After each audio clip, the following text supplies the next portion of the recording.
Good morning.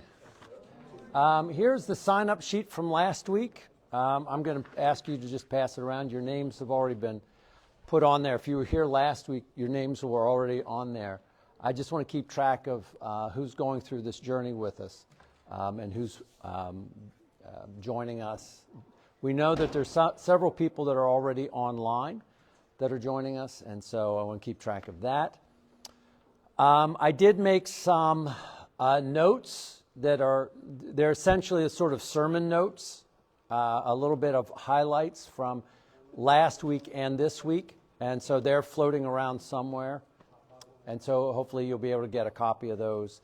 If you don't get a paper copy, there are, I think I sent them out in the email that is going out, so you should be able to get them there as well. Just in order to kind of keep track of what we're doing and where we're going. Well, thanks for coming out again. This is the second time in this class. And what the intent of this is to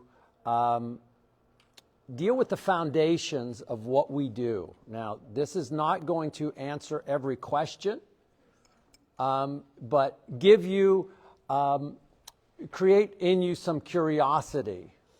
Because it's the role then of Sunday school or discipling classes to go into the meat of what we're talking about. Our goal here is to some extent to do marketing, right? We're here to kind of tell you that there's a lot more to the life as you know it than what you're experiencing. And so the goal here is to tell you why we do church the way we do it, why we do it, and why it's important to be a part of a discipling class, because this is what we're doing. I did want to let you know that after this class, we have like a half hour before we get started with worship upstairs. Becky has provided some cookies upstairs in the higher grounds room. You're welcome to go up there and get some coffee, just have some conversation, and meet up there before worship. So we hope that you'll do that. I also hope that you'll take a moment to invite some people into this, because this is the essence of why we do what we do. I mean, think about it.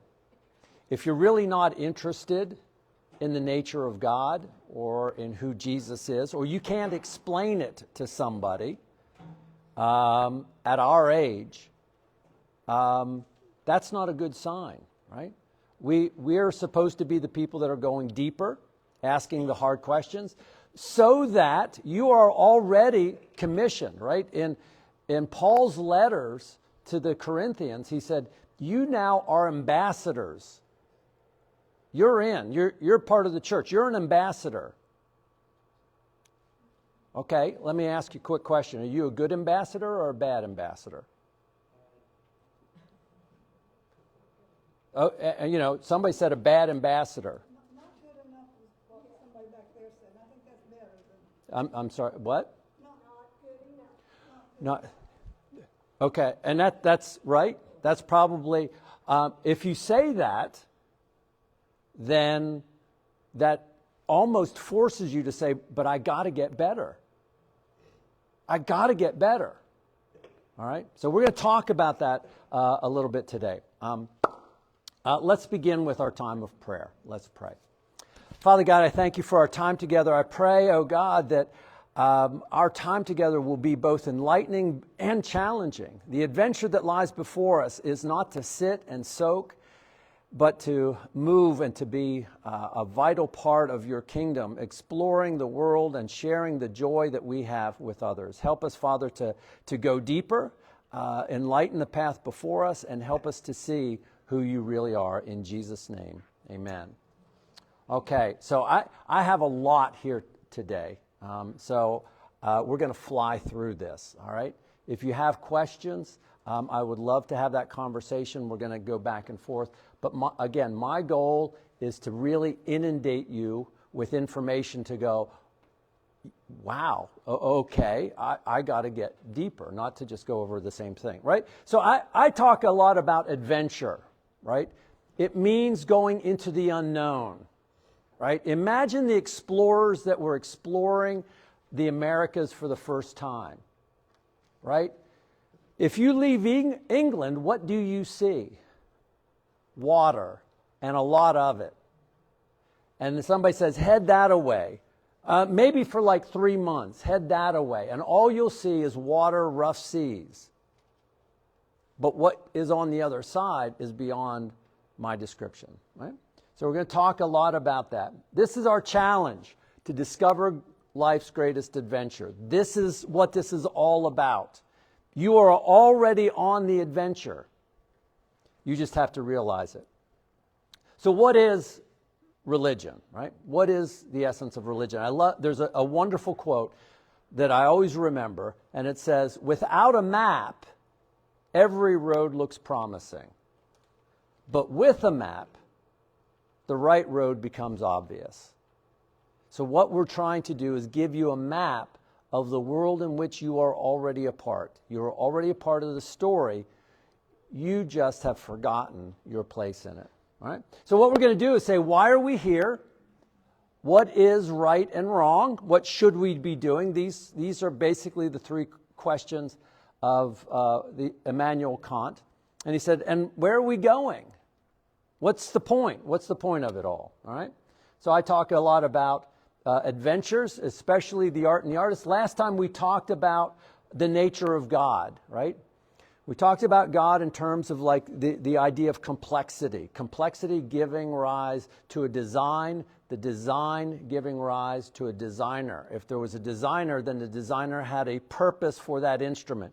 You can take a pocket watch and use it as a hammer, but that's not what it was designed for. And you will ruin the pocket watch if you use it as a hammer.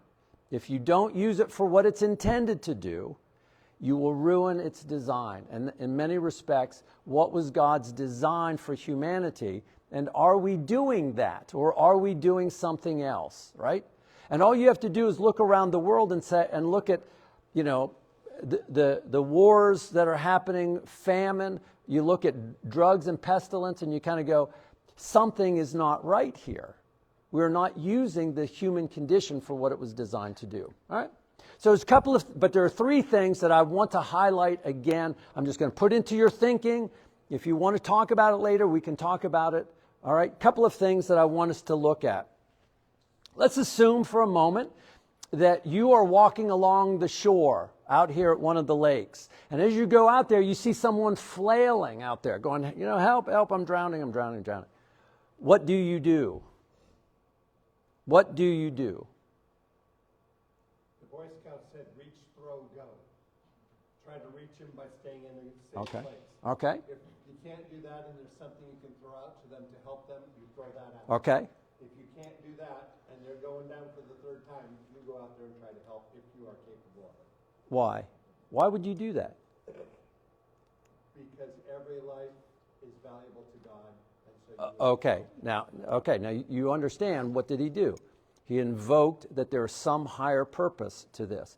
Why would you suppress your survival instinct? Why is it that we almost, in what Chris is saying, we almost inherently go, well, of course, as a matter of fact, if you stood on the shore and said, hey, it's not my problem, right? You see him get down for the 3rd time, you're going, not my problem. Everybody's saying, what's wrong with you? You instinctively know our need to help. Beg your pardon? She goes, I can't swim. Well, that's then that creates another problem, right? Yeah. Then you can join him on his way down. Beg your pardon? You could get help, yeah. I mean, but the point is if you just said, hey, it's your lot in life. There's a sense in all of us of mutual responsibility, right? Why is it that we have that in us to suppress our survival instinct, right? These are clues that you have instinctively of right and wrong. You know it. Every human being knows we have a mutual responsibility to one another, okay? These are clues that I'm saying to a bigger purpose. What about a goldfish? Why is the goldfish dying? Why is this goldfish dying? He's not in his natural environment, right? the fish was not made for this place to be essentially on the table, right? Right? By the same token, why are you dying? Now think about this for a minute. Let this percolate for a while. Let's assume, just for the sake of argument, let's just say for the sake of argument, there is no God. There is no God. There's nothing else out there. That assumes then that you are here because it is the natural product of matter to self-assemble. You are spontaneously generated. Well then, why are you dying? Because you just said it's the natural product for life. Why are you dying? Why are you coming apart? Theory is entropy. There's not enough energy going into the system to maintain it. Yeah, but then kick it back further. Then how did it get created? You said I think the law of entropy refutes. That's true, right? But that's the key. You're now hinting that something in the beginning had to overcome that. That energy had to be put in at the beginning to overcome and create that, right? So the question then is, for all of us, why are we dying? Why is the goldfish dying? Because it was in an environment, it was not natural to the fish. Why are you dying? Because this world is not your home. You were not made for this world. This world is not natural for you to sustain you, right? Do you remember the picture? Well, let me see if I can go back. This picture, right? The guy that's there, he's dying. Now, why? Because he's in a world that is, now it may take him, right? You can hold your breath. There's some, the records for holding your breath is like a half an hour. Do you realize that? That's absurd, right? How about you all try that real quick? Yeah. The point is this guy, in theory, will die within a minute or two without oxygen. Why?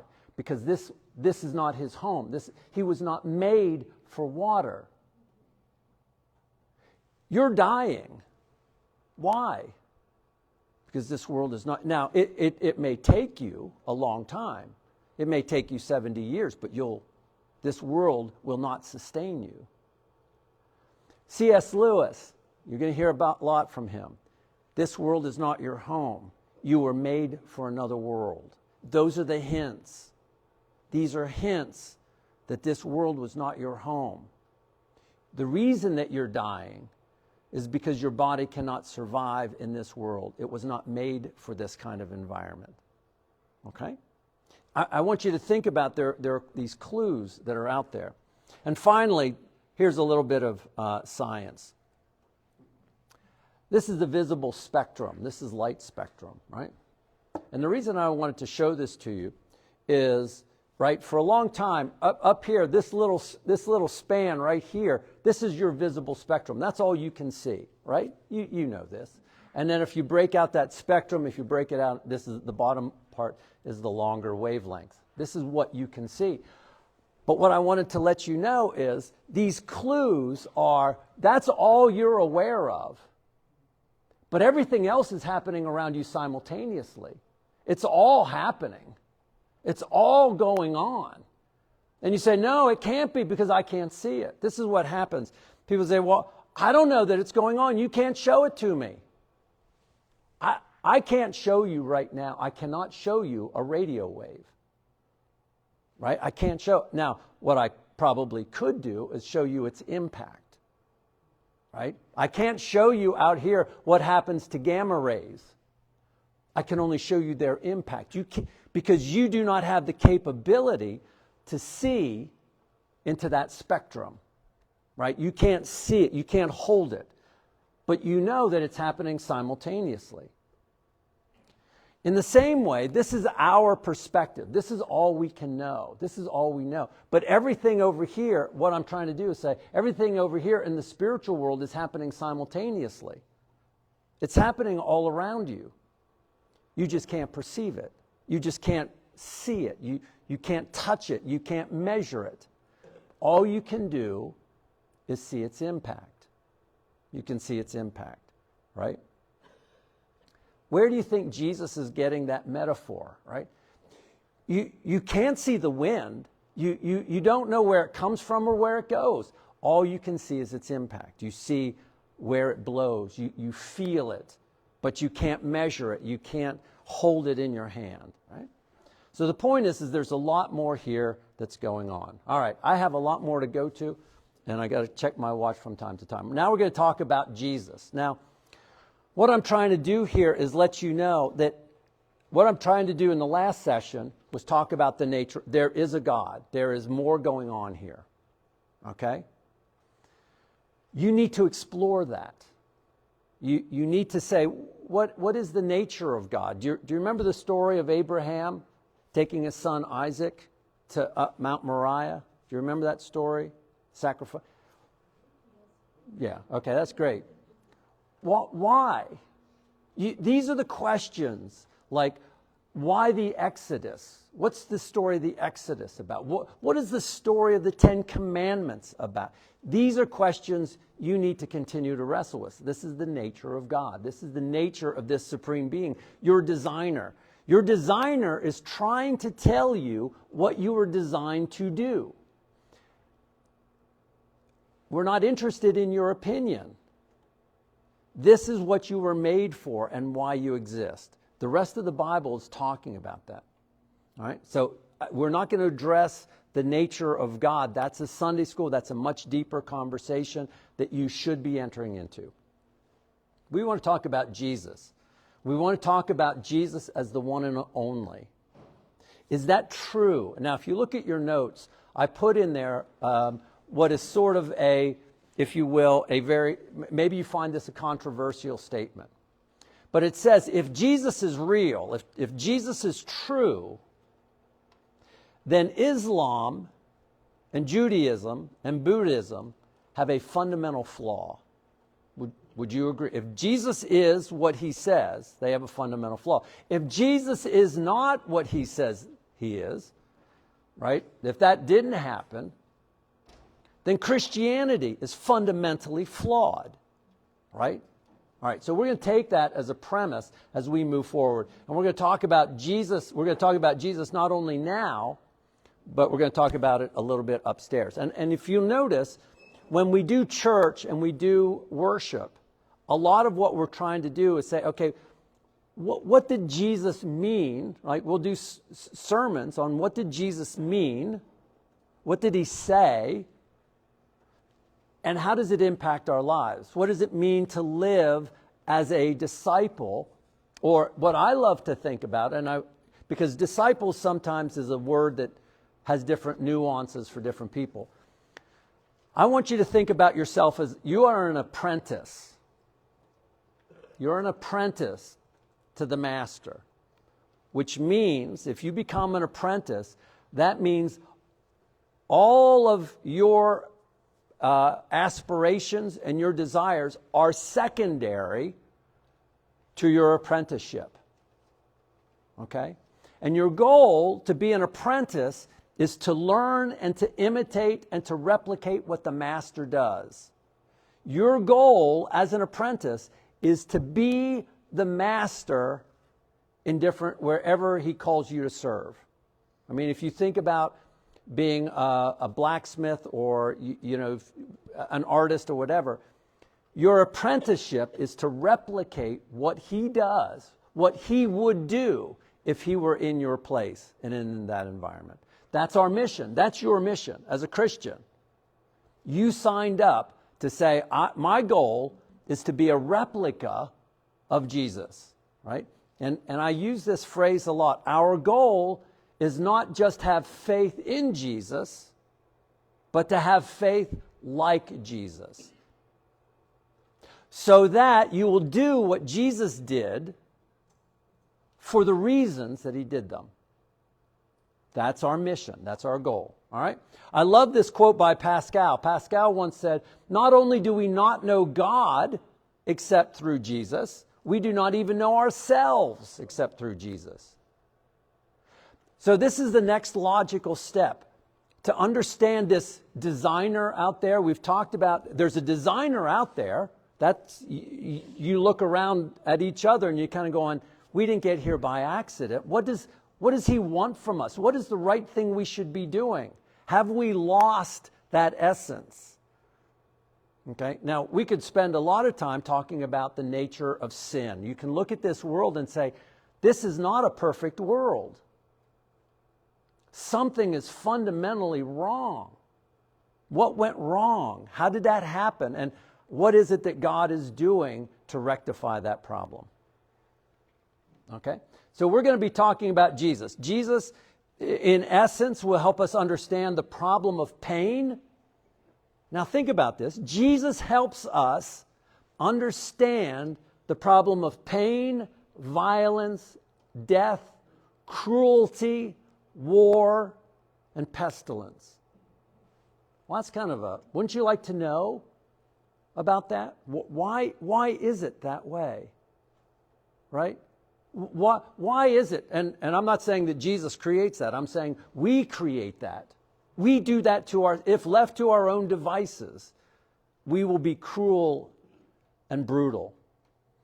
Because of Jesus reveals to us the dehumanizing effect of sin. You are losing your humanity.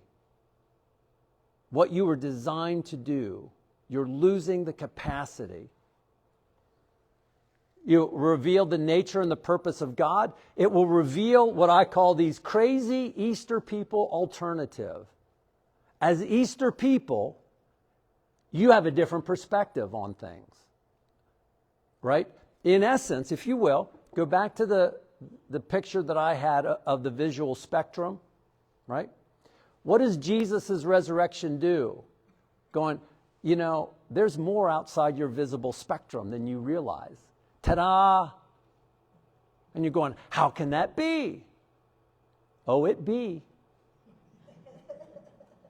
Right? Because it's outside what your visible spectrum is. And you're going, maybe there's more going on here than I realized. Could that be true? And of course, Jesus invites us into a new creation. Apostle Paul clarifies that in a wonderful phrase. You are a new creation in Christ. The old is gone, the new has come. All right? Learn what that means. Then we're going to talk about church. We're not going to do that this time. We're going to do that later. What is the church? The church is about worship and sacraments.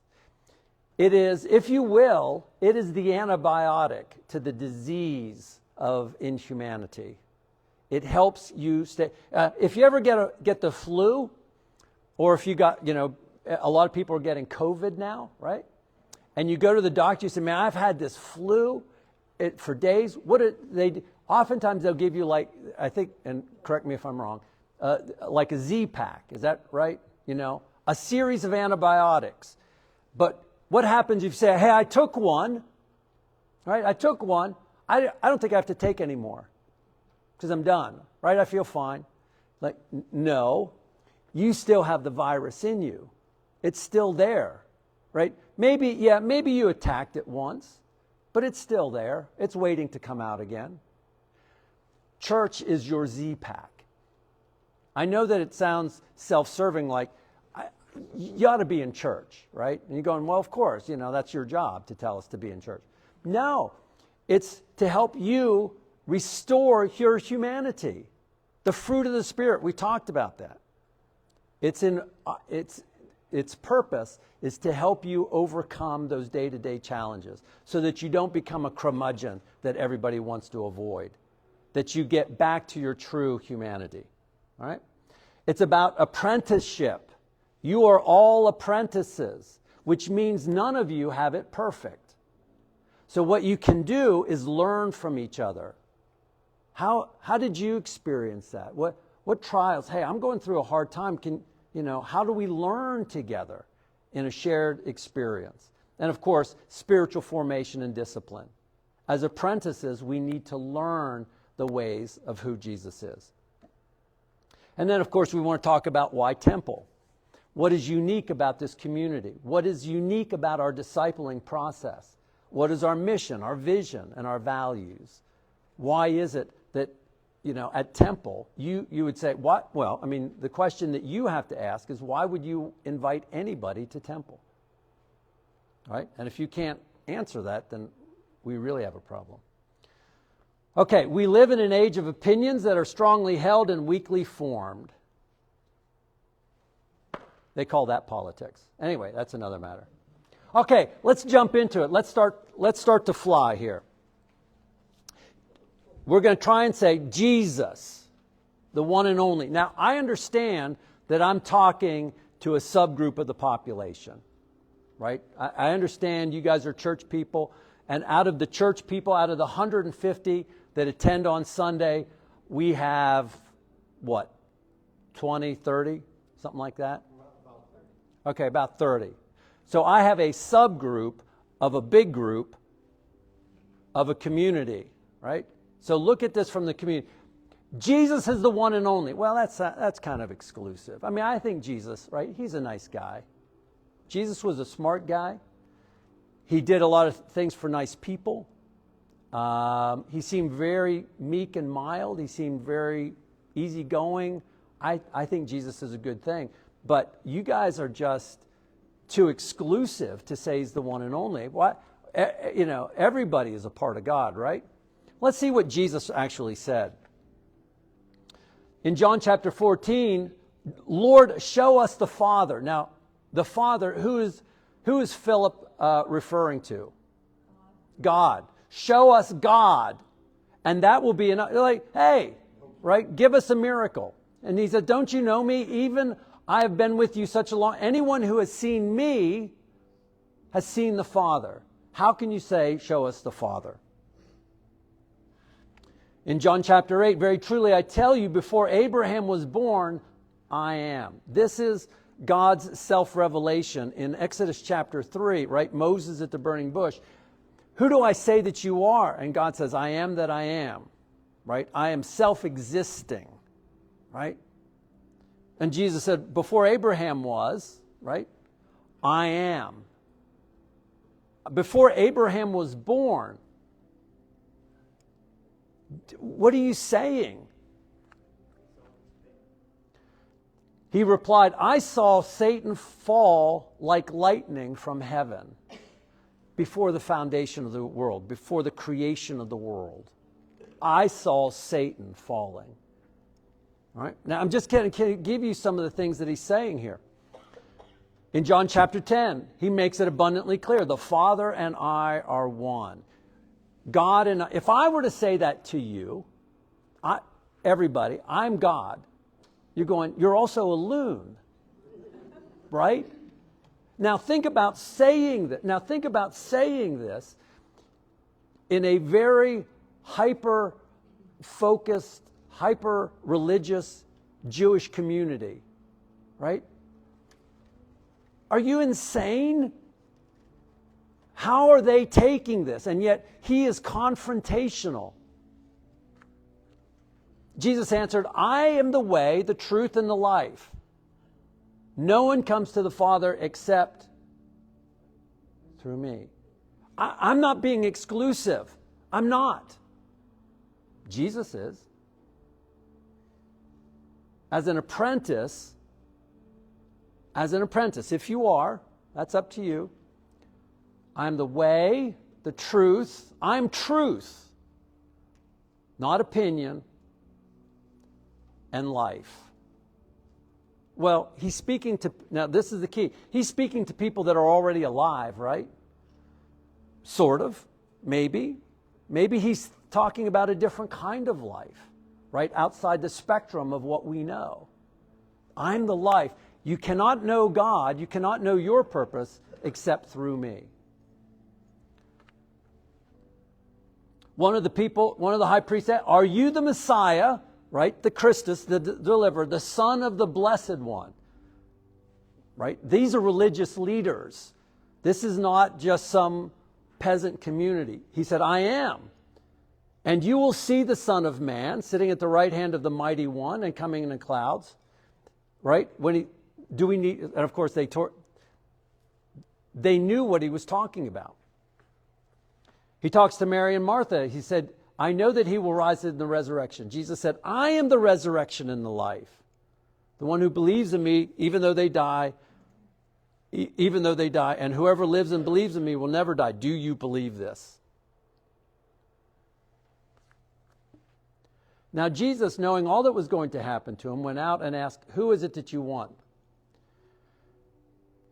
And they replied, Jesus of Nazareth. He said, I am he. When Jesus said, I am he, they drew back and fell to the ground. This is, the reason I put that in there, this is another self-disclosure along with the line of I am, right? At the moment of saying I am, why would they fall down? Because of his glory, his expression, I am. Who are you looking for? I am. I am the great expression. This isn't just a verbal acknowledgement. Yeah, over here, right? I am. And the power of those words overtook them. We also have some non-biblical, because this is the thing, right? The Bible says all this kind of stuff, right? But how do we know that this really took place? Well, we have non-biblical references. We have Josephus, the Roman, he was actually a Jewish historian, but he wrote for the Romans. And he uses the phrase in the Antiquities, the brother of Jesus, who was called the Christ, the brother of Jesus, who was the Christ, whose name was James. So he's talking about the sacrifice of James when he makes a reference to this one person named Jesus, who people were calling the Christ. We also have one from Tacitus. Tacitus was a Roman historian, and he uses the phrase that the Christians, by Populus Christus, from whom the name had origin, suffered extreme penalty under the reign of Tiberius at the hands of one of the procurators, Pontius Pilate. So we have, external to the Bible, the reference to Jesus' crucifixion at the hands of Pontius Pilate. So we have confirmation outside. Okay? I'm not going to go through all of this. This is from Pliny the Younger, who was writing to the governor, who said that these Christians, these people that were followers of this one Christ, were not worshiping the emperor. Instead, they were worshiping this one that they called Christus.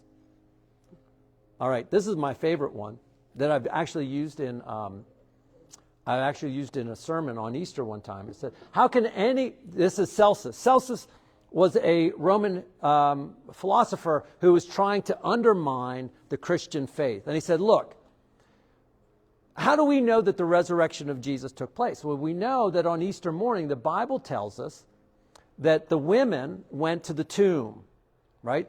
And the women were the ones that discovered him. And Celsus is saying, look, in that time, no offense, ladies, women did not have a high, they were considered hysterical, they were incredibly emotional. You can't take their word in testimony in court. And he's basically saying, why would anybody listen to a woman's evidence about the existence of Jesus? That proves that Jesus did not exist.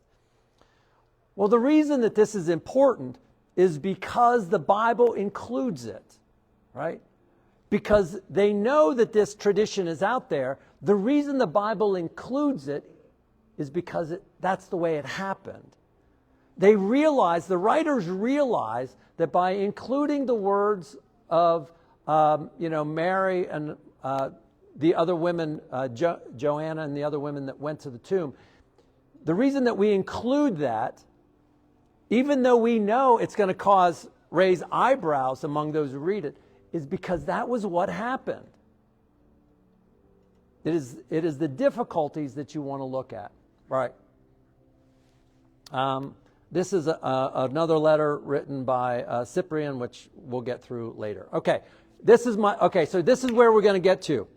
This is from C.S. Lewis, and this is really powerful if you've never heard it before. This is what C.S. Lewis said. He said, I'm trying here to prevent anyone from saying the really foolish thing that people often say about him.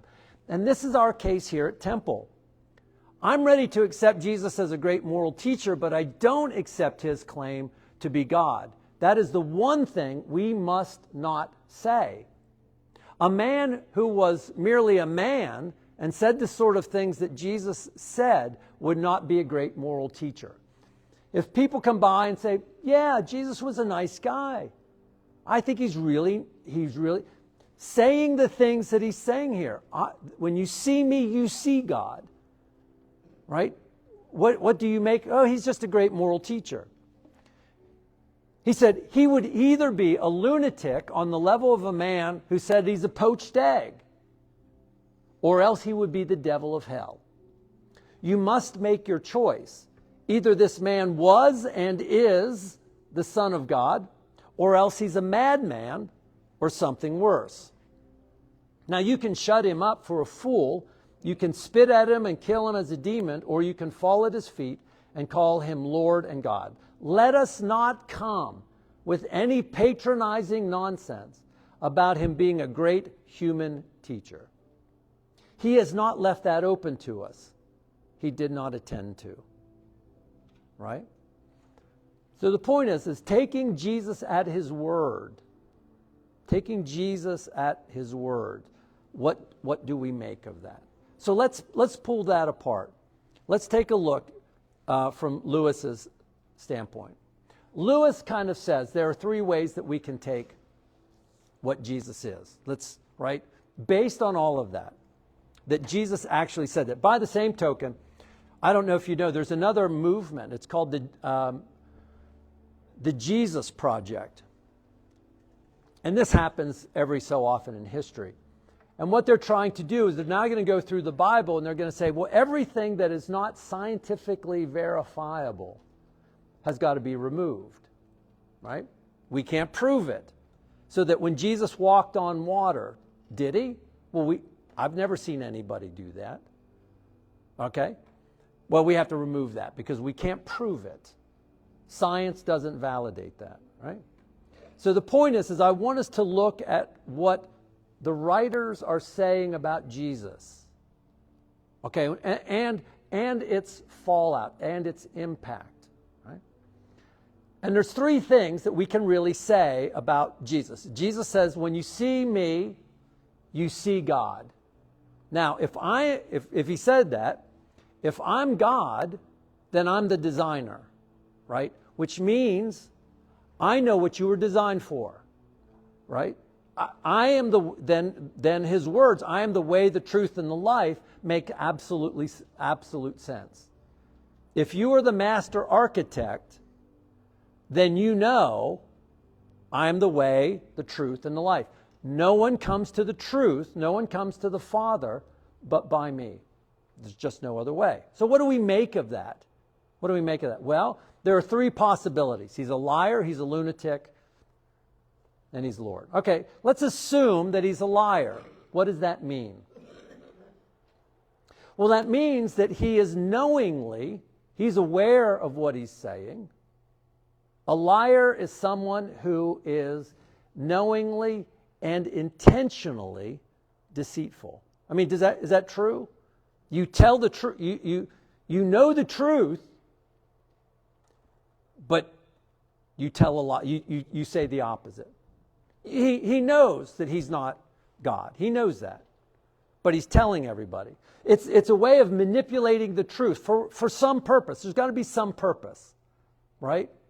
Maybe you tell a lie to avoid punishment, right? So that somebody doesn't think bad of you. You can think about why do kids tell lies? Because they want that piece of candy. They want something, right? Have you ever had your kids will ask mom something and she'll say no, so they go to dad and say, Mom said it was okay. Why? Because they want something. They get something out of it, right? But think about this. Let's assume that Jesus and the disciples, right, because the disciples have to be complicit in this, right? You're going to get something. There has to be a conspiracy with the disciples. There has to be some conspiracy because the disciples know the whole story, that the resurrection didn't happen. I mean, right? If Jesus is who he says he is, the Easter didn't happen.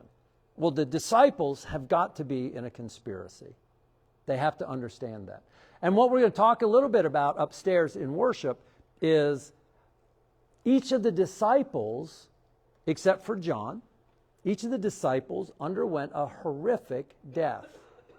And do you realize that of the disciples, of the 12 disciples, and I want to throw Judas in there as well. Judas was trying to get Jesus essentially to reveal his cards, right? Jesus, you need prompted to overturn the Romans. You know, you've got to make a move. But he was still so remorseful that it didn't turn out that he killed himself. If this were all a hoax, if this were all a sham, right? You know it's a sham. And all of the disciples that were killed, right? You know the story. You know, Peter was crucified upside down because he said, I'm not even worthy to be crucified the way he was. If you know it's a sham, if you know this is a lie, why would you go through this? So we talk about the conspiracy of the crowds that came and followed him. They have to know that this didn't happen. And we also have to know the conspiracy of all of the other, the women and the other disciples that were involved. If this is a sham, if this is, Jesus is trying to manipulate, you have to come up with some purpose. What do you get out of this? What is it that you are going to receive?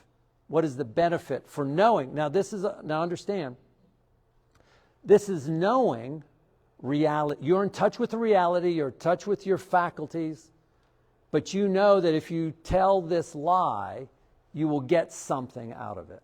Okay? There's a great quote by Endo. He said, now if you do not believe in the resurrection, then you're forced to believe that something hit the disciples that was every bit as amazing. Maybe it's different, but it is of equal force in its electrifying intensity. There was something that happened to those disciples.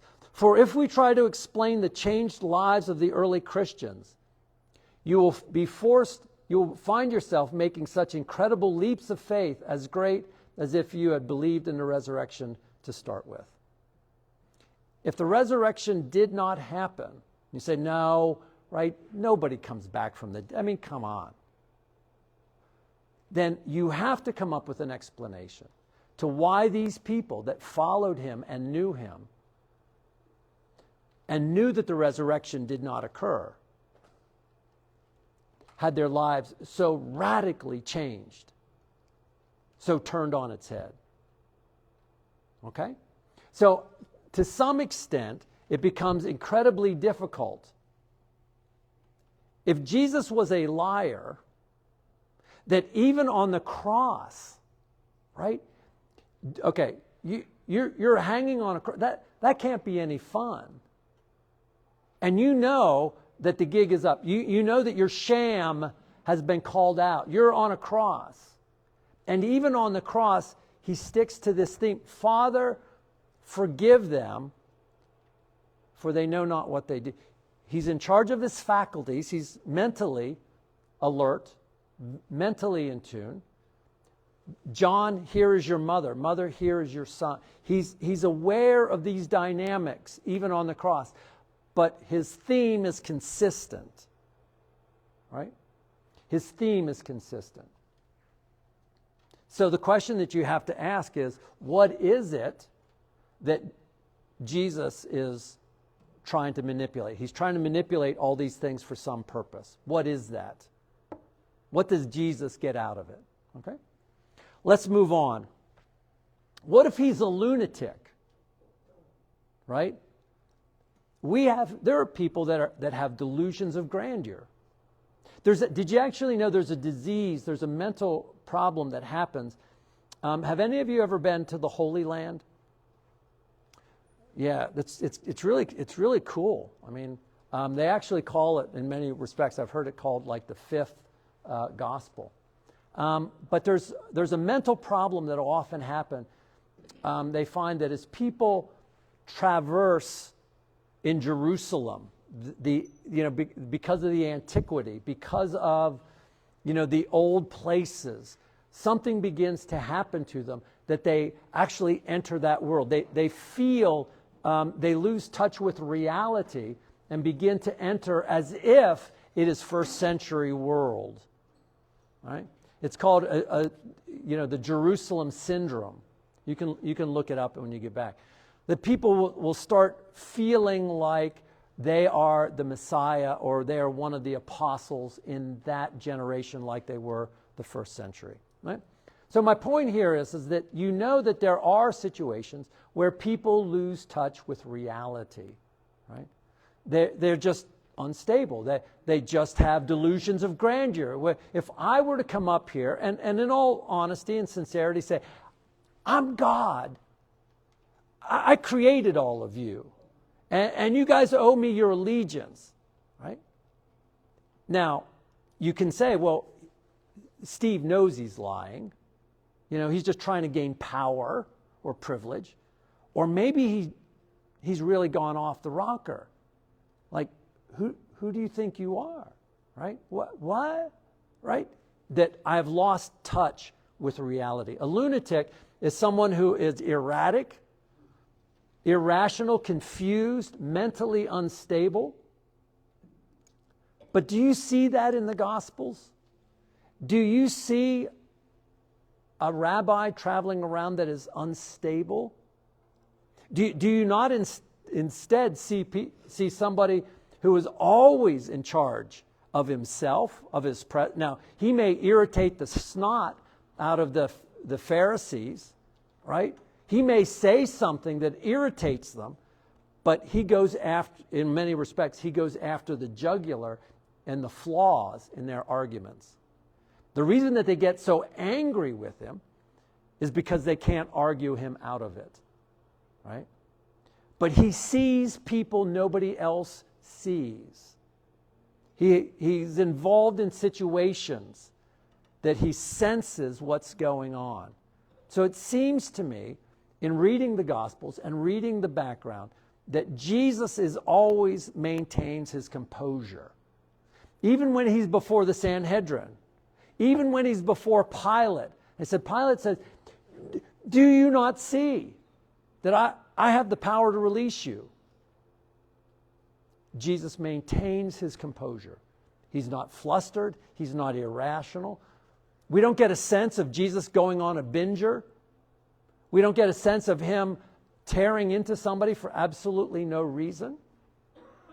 Everything that he seems to be doing has a deeper understanding of the person's perspective, the person's need, and the community around him. Oftentimes, Jesus will be speaking to one person, but he's actually speaking to the audience.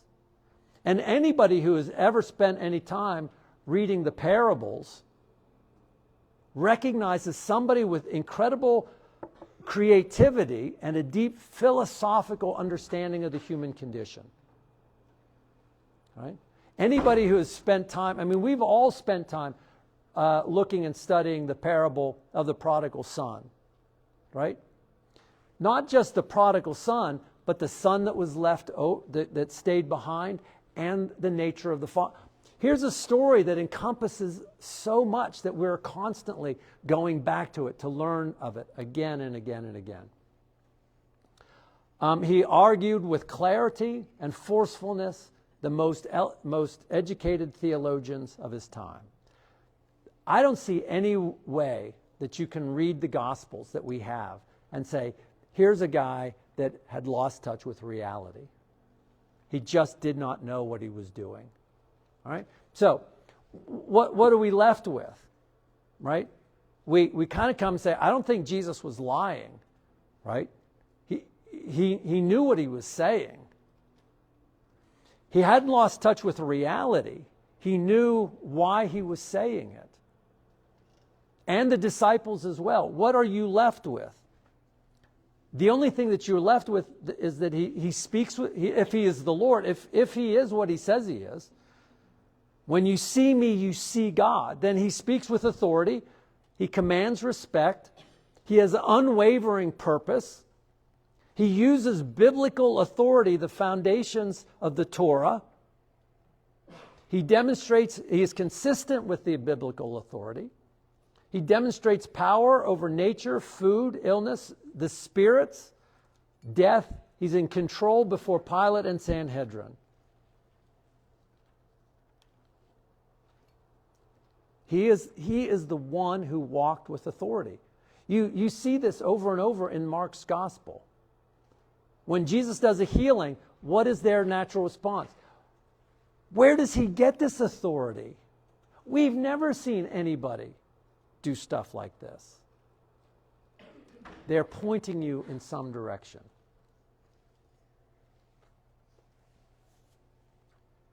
A couple of quotes that I like. Thomas Merton, if you find God with ease, if you find God easy, if you find church easy, if you find Christianity easy, it is not Christianity that you have found.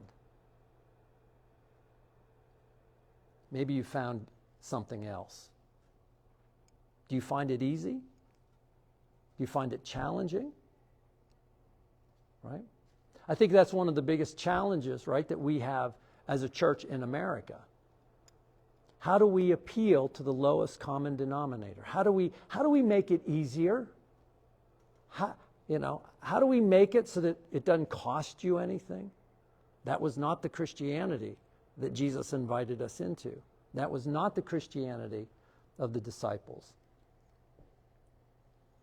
That's where I like the quote by Augustine. If you believe what you like in the gospel and you reject what you don't like, it is not the gospel that you believe, but yourself. You worship yourself. Jesus is just an add-on to our own culture. So this is C.S. Lewis, right? So here's the thing, right? Christianity, if it is false, if Jesus did not come back from the dead, and that's where I say, what do I want us to be when we grow up? We are Easter people in a Good Friday world. If Jesus was not resurrected, then why are you paying any attention? It is the Easter resurrection that validates everything that he said, right? Jesus said, love your neighbors. Well, that's great philosophy. Okay, but why should I listen to you? You just got killed. But if you're resurrected, and he says there's a whole nother spectrum out there you haven't even thought of yet that's coming, right? If that's out there, what do we do with that? If that did not happen, then ignore everything that he said, because it didn't happen.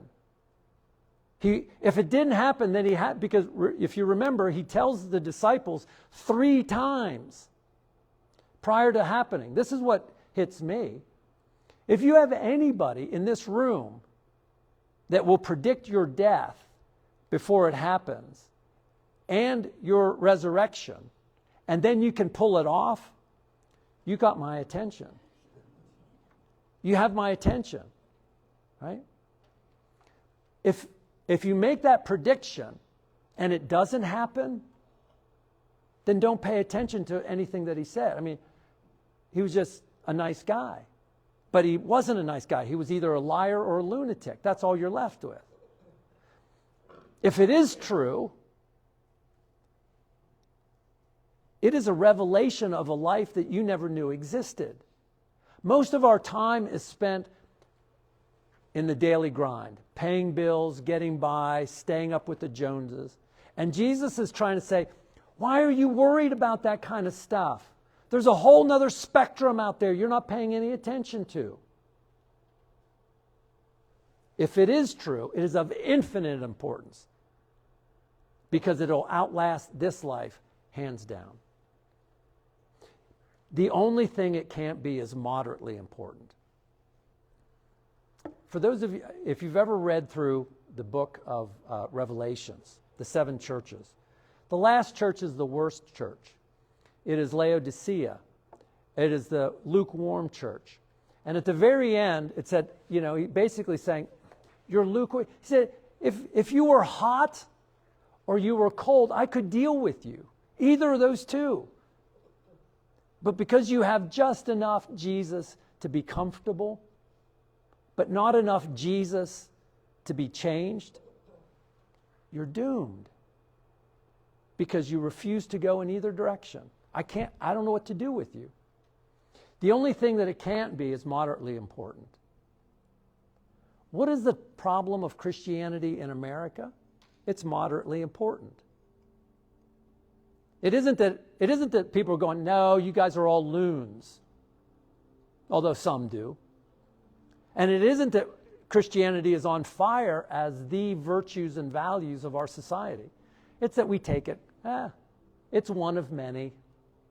Jesus is a good guy, just like Buddha, just like Confucius, right? Take it or leave it, right? The only thing it can't be. Paul says it this way. He said, if Christ has not been raised, our preaching is useless, and so is your faith. If he's dead, if you could actually say, no, there's his grave, then resurrection and the spectrum doesn't exist. Then it's a dog-eat-dog world. Good and bad is up to you. But by coming back, he said, I am the authority, I am the truth. And you are accountable to that truth. So, what is it? What is Jesus inviting you to do? Come follow me. All I'm trying to do is, Jesus said a whole bunch of stuff here that we're not getting into, right? Because that is the source of Sunday school. You got to be in a small group. You got to be studying this stuff. If it really happened, if it's really important to you, if your life depends on it, and it does, you got to learn what he said. You ought to learn what he said. You should be able to say, you know, all I'm trying to do is say, I want you on this adventure, I want you to look down at the far mountains. That's where we're headed. And when you see the peaks rising in the distance, it kind of going, that's exciting. That's exciting. I want to know more. I want to know what he's doing in the here and now. And Jesus said, come on, follow me. I will show you things you haven't even experienced yet. Find a group, find a Sunday school group, find a small group that will get into the Gospels and say, why did he say what he said? Right? Why did he say it this way? Who was he addressing? What part of the human condition is he revealing himself? That the gospel writers included that. All of the gospel writers went to horrific deaths because they said, this is the truth. All they saw is, we're transitioning. I'll say one more thing. And then I'll shut up. Prior to the resurrection, right? Prior to the resurrection, in the writing of the Gospels and in Paul's epistles, whenever somebody was stoned, they were dead. After the resurrection, whenever it's referred to somebody passing away, they are falling asleep. The words change. All of a sudden it said, well, you know, and he lived and he died. Paul talks about the disciples and the people that fell asleep. Because he understood, as a result of that, if you fall asleep, what happens? Eventually you wake up. And Paul is saying, you're not dead and gone, you're merely asleep. And you will transition from this spectrum to the next world. That's the message of the Gospels. The only thing it can't be, and ask yourself, this is what you have to percolate in your own mind, and I'm asking that the Spirit move in you. Is it for you moderately important? Is it for you merely moderately important? All right? Let me close with a prayer. In a nutshell, Jesus requires more than a passing glance. Yep, absolutely. More than a passing glance. All right. Let me close with prayer. Father, thank you for your presence this morning as you challenge us and you invite us into this bigger story. I pray, Father, that your Spirit will just work in our hearts this week to reveal more of what you have in store for us, more than just what we can own or control, but by who we are and the journey that we're on. In Jesus' name, amen. Okay, real quick. Next time, we're having a guest speaker. We're having guest speakers that are going to come in and talk to you about the life of the church. Next week, we're having a guy that's going to come in and talk about missions in the conference and as its role in the church. And we're going to kind of bebop around. So come on back, invite people. We're going to be talking about missions next week. And if you want to go up and get cookies and coffee, that's upstairs.